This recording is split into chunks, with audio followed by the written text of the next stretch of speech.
আসসালামু আলাইকুম গাইজ। আজকে বাড়িতে কয়েকজন মেহমান আসার কথা ছিল, তার জন্য কী কী আয়োজন করা হলো, কী কী রান্নাবান্না করলাম, সব কিছুই থাকছে আজকের ব্লগে। তো ভিডিওটি অবশ্যই সবাই শেষ পর্যন্ত দেখবেন।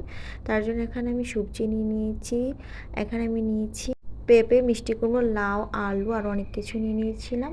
তারপর আমি এদিক দিয়ে ঘরটাকে ভালো করে গুছিয়ে নিচ্ছিলাম। ঘরটাকে ঝাড়ু দিয়ে তারপর সব কিছুকে সেট করে নিয়েছিলাম, যেহেতু মেহমান আসবে তো স্বাভাবিক। তো সব কিছু করার পর আমি রান্নার মধ্যে চলে যাচ্ছি। এখানে আমি বাকি উপকরণগুলোকে নিয়ে নিচ্ছিলাম সবজির জন্য, দেখতেই পাচ্ছেন ভিডিওতে। তো সব কিছু তো বলার পসিবল না একটা লং ভিডিওতে, তার জন্য আমি দেখিয়ে দিচ্ছি। তো এখানে আমি সবজিগুলোকে এমন সাইজ করে কেটে নিয়েছিলাম। এবার আমি সবজিগুলোকে ভালো করে রান্নার জন্য বসিয়ে দিব। ফার্স্টে আমি সবজিগুলোকে দিয়ে দিলাম, তারপর এখানে আমি ডাল দিয়ে দিচ্ছি। ডালটা দেওয়ার পর পরিমাণ মতন পানি দিয়ে দিলাম।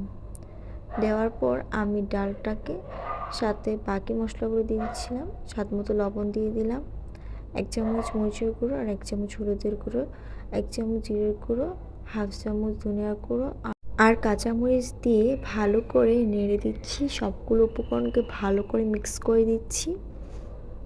দেখুন, এখন এগুলোকে ভালো করে মিক্স করে দেওয়ার পর আমি ঢাকনা দিয়ে ঢেকে দিলাম। আর কিছুক্ষণ পর এখানে আমি আদা আর রসুন বাটা দিয়ে দিলাম। দেওয়ার পর দেখুন সবজিটা আস্তে আস্তে সিদ্ধ হয়ে যাচ্ছে।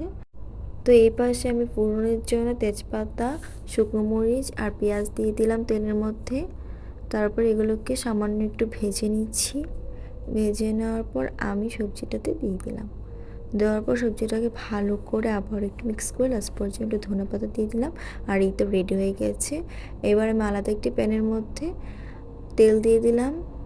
দেওয়ার পর আমি বাকি রান্নাটা করে নিয়েছিলাম। দারচিনি দিয়ে দিয়েছি, এলাচ দিয়ে দিয়েছি আর তেজপাতা দিয়ে দিয়েছি। পরিমাণ মতন পেঁয়াজ কুচি দিয়ে দিলাম। দেওয়ার পর ভালো করে মিক্স করে নিচ্ছি। পেঁয়াজটা ভালো করে ভাজা হয়ে যাওয়ার পর এখানে আমি আদা রসুন বাটা দিয়ে দিলাম। এখানে আমি 2 চামচের মতো দিয়ে দিয়েছি আদা রসুন বাটা। দেওয়ার পর ভালো করে পেঁয়াজটার সাথে মিক্স করে নিচ্ছি। তারপর সামান্য একটু পানি দিয়ে দিলাম।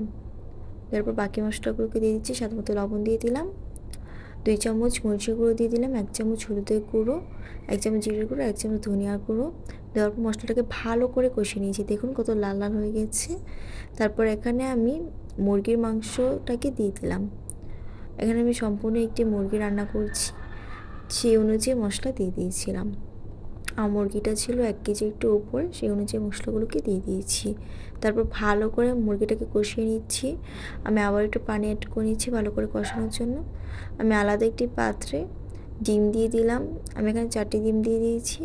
দেওয়ার পর ডিমটাকে ভালো করে রান্না করে নিয়েছি। ডিম রান্না তো সবাই চায়, তার জন্য আলাদা করে দেখালাম না। তারপরে আমি মুরগিটাকে ভালো করে দেখুন রান্নাটা করে নিচ্ছি। আর এই পাশে আমি এখানে গরু মাংস দিয়ে দিয়েছিলাম। গরু মাংসের মধ্যে পরিমাণ মতন পেঁয়াজ কুচি দিয়ে দিয়েছি, তেজপাতা, এলাচ আর দারচিনি দিয়ে বাকি মশলাগুলোকে দিয়ে দিচ্ছি। আদা রসুন বাটা দিয়ে দিলাম।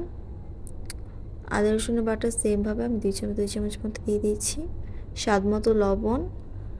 এখানে আমি দিয়ে দিলাম 1 চামচ হলুদের গুঁড়ো, 1 চামচ মরিচের গুঁড়ো, ধনে গুঁড়ো 1 চামচ আর জিরের গুঁড়ো 1 চামচ আর পরিমাণ মতন সামান্য একটু তেল। দেওয়ার পর হাতে ভালো করে মাখিয়ে নিচ্ছি। গরু মাংসটাকে হাতে মাখিয়ে রান্না করে নিচ্ছি গরু মাংসটা। আর এই তো সবগুলো রেসিপি কমপ্লিট হয়ে গেছে খুবই জলদি। দেখুন কালারটা কতটা আমি লাগছে সবজিটার। তারপর বাকি রেসিপিগুলো আর মাছটাকে দেখাতে স্ক্রিপ হয়ে গেছে, আমি মাছও রান্না করেছিলাম। তো ভিডিওটা কেমন লাগলো আপনারা জানাবেন, আর কেমন হয়েছে রেসিপিগুলো, কালারগুলো সবাই জানাবেন। ভালো থাকবেন, আল্লাহ হাফিজ।